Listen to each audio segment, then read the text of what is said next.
Good evening. Coming up in Mello TV Evening News tonight, Donnelly Donaldson's murder case rescheduled as Director of Public Prosecutions DPP still have outstanding statements. Body of abducted man found by passerby at an open lot. And $20 million water storage facility for residents in St. Thomas community. And now the news in detail. The trial for murder-accused Constable Noel Maitland has been rescheduled until June 12, 2023 due to a number of statements outstanding.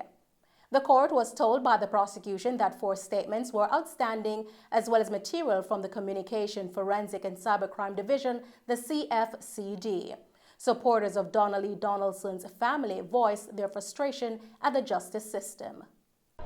Every court day, me left me a pen and come here so just to get justice, visit justice serve. To the Lux family, the Donaldson family, we the protesters and the onlookers on social media who say justice for Donnelly and all the other young girls who have lose their lives. We need justice.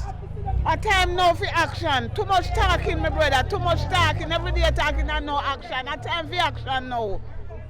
We belly hot we. It come like we don't have no belly left. We numb. We cry too much. We cry night, we cry day. We need justice.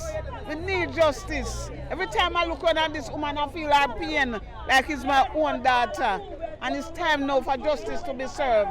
We need the intervention of the Almighty God, man.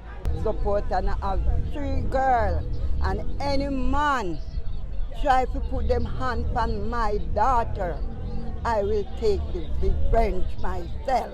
When I heard that this girl got missing, I was in the States and I cried. I don't know her and I cried because she looked like my 3rd daughter. My 3rd daughter is just looking like her. You understand? And I feel the pain, my belly burn me. Get off where? Unless the God where me serve, not up there so. And I know there's a God and he see all tears and them don't fall to the ground.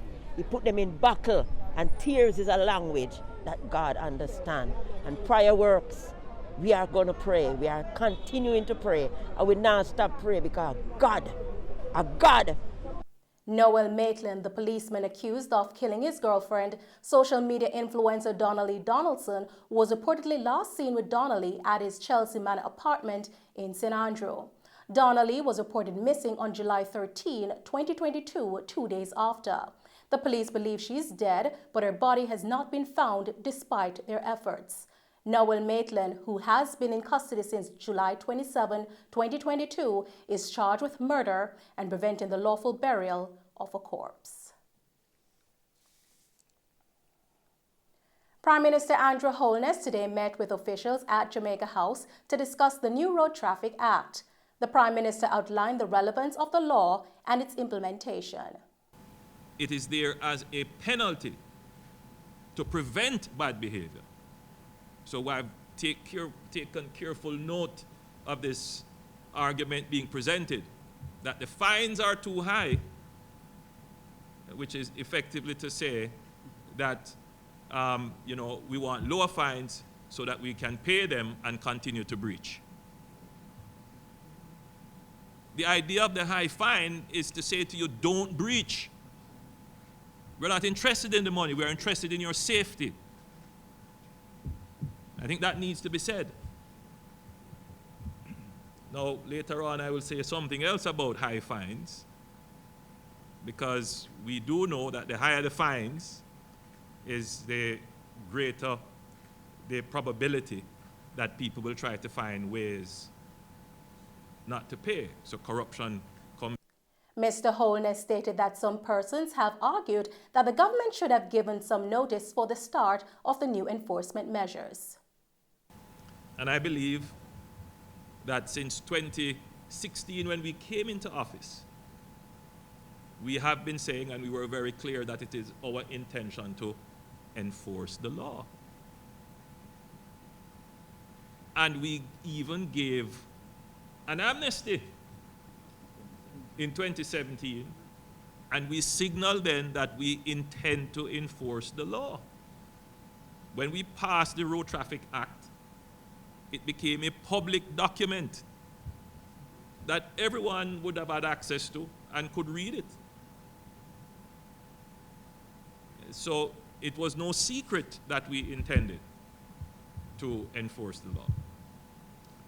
We gave notice of the date that the law will come into effect, and so people knew that this law will be enforced in its fullest. The Prime Minister has warned road users to become familiar with the law and added that ignorance is no excuse. I must say here that it was not the intention of the government to have that enforced. We indicated, Minister Shaw in Parliament indicated that he would have had to come back to Parliament with some regulations when he spoke the week before to make some changes, because we did see that there are some provisions that we will have to revise. Now, in terms of the speed of response to that, again, we could have acted much more quickly to avoid the public upset.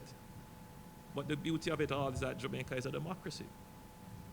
And you have a government that listens. And if an error is made, the government is not infallible. We correct it. And the correction has been made. And so now I'm urging the country to move past that. And I'm urging all road users, all drivers, motorists, pedestrians, motorcycle riders, you now have a duty. Ignorance of the law is no excuse.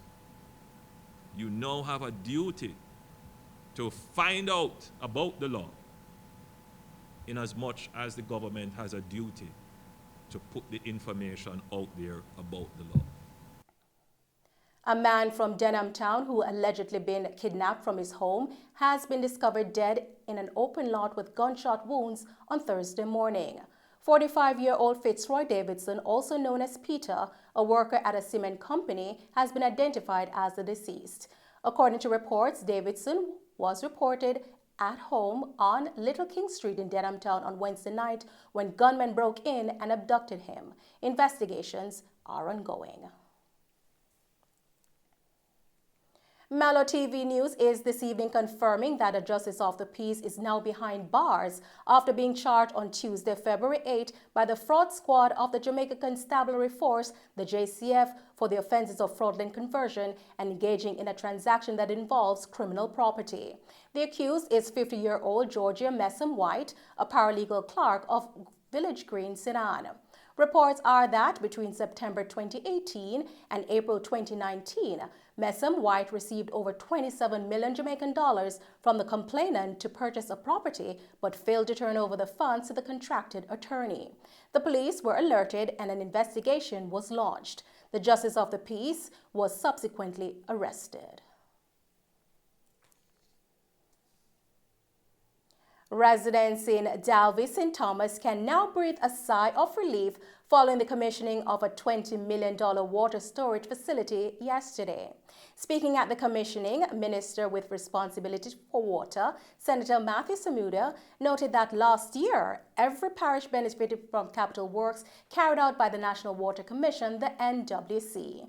This year, the NWC will be in every parish no more than 5 kilometers from almost every single township in Jamaica with capital works. The Fraser Hill Storage Tank Replacement Project marks the first of many that will be undertaken by the NWC this year. The glass fused to steel bolted tank at Fraser Hill has a storage capacity of 50,000 gallons and will serve approximately 4,500 residents. Minister Samuda also disclosed that the country is currently in the throes of a meteorological drought and that the government will announce steps to be taken in response to the drought. The minister urged residents to conserve the use of water and report leaks to the NWC. Commissioner of Police Major General Anthony Anderson says that he's committed to pursuing forced transformation, modernization, and development throughout this year.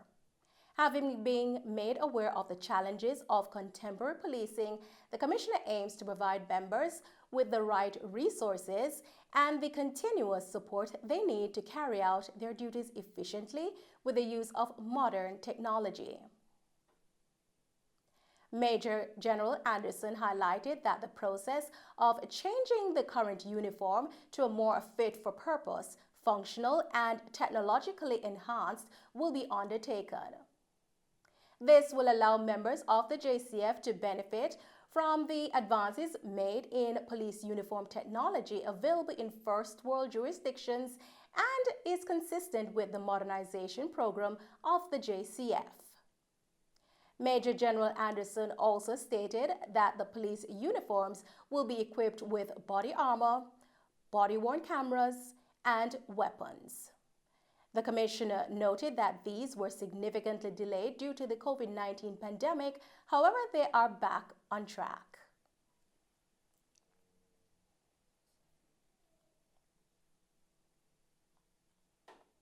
Westmoreland, one of the parishes with the highest concentration of bike taxi operators, is experiencing unease as operators have expressed outrage over the new Road Traffic Act provision that restricts them to transport 1 pillion. We bring on people, bring them with them goods, but them are come out with some law. Me don't have a problem with the riders, they say. You have to have. Them are cut out learners. But with the riders now, yeah, there's one person we have to carry. And so, but what about when we come for you as a gentleman or a young lady we have to come for and we have been paid? How you go? That is it. We want to find out. This job, this is what we're doing, you know. I will look for living, you know. We don't have an next work here now, you know. Remember, say, you know, my bike taxi stop running, you know. Several of people, you know. I feel the pain in terms of you have people who travel on the staff bus to come home at night time, like 12:30 and 1 o'clock to reach home. Remember, you don't have car, you don't have vehicle, which is car, on the road to carry them home. And certain areas, vehicle cannot go there. You have like bike, which is a motorcycle, to take right there. You understand? You understand why government come down so hard on us, but at the same time, the good cannot always suffer the bad. Right. You understand? You have good riders out here. You have good riders out here, but at the same time, good cannot always suffer the bad. One thing we learned, whenever poor people try to do something to make a living, the government always try to step inside of it and take it over and take it away from us. So my idea, poor are always feel it and enough always gonna wait it. Residents living in Hopewell, Hanover are calling on the Jamaica Public Service Company, the JPS, this evening to immediately address the grave situation of several falling utility poles in and around their community. The concerned residents also reported that the concern has grown so severe as a number of these poles, which are in close proximity to houses, are starting to collapse and are destroying the structure of their homes. One resident, Mrs. Whittingham, stated that the utility pole has started to destroy the structure of the building. The problem I'm having, the JPS pole broke from where they planted from. And then we getting short circuit from the from the wire. The wire no longer giving us electricity. It's a brace, it become a brace for the building. The Chinaman over there, the workers, put a chain on it to hold it up because it is going down. And in the house, the light is winking. I cannot use my microwave. I cannot use my iron. I cannot use my washing machine. No for my electricity. Watching the TV, it just chip out. The roof light, no light some of the places. No light at all. You see your walls are cracked. And the walls are cracked, both inside and outside. So if we get heavy rain, it might so come in on me. Some of the wall chip out. Yes, my son keep calling them and then keep saying they are coming. Up to Sunday. Last week, Tuesday, a gentleman came and took some picture. And when my son called back, he said, the lady said, the man said that the post only lean because I wasn't at home. Nobody wasn't at home. Sunday again, they said they are coming within 1 to 5 hours between that time. We are here, nobody leave the house, nobody didn't turn up. And those are the stories making the news this evening. Thank you for tuning in to Mello TV Evening News. I'm Nicole Hales. Stay safe and thanks for watching.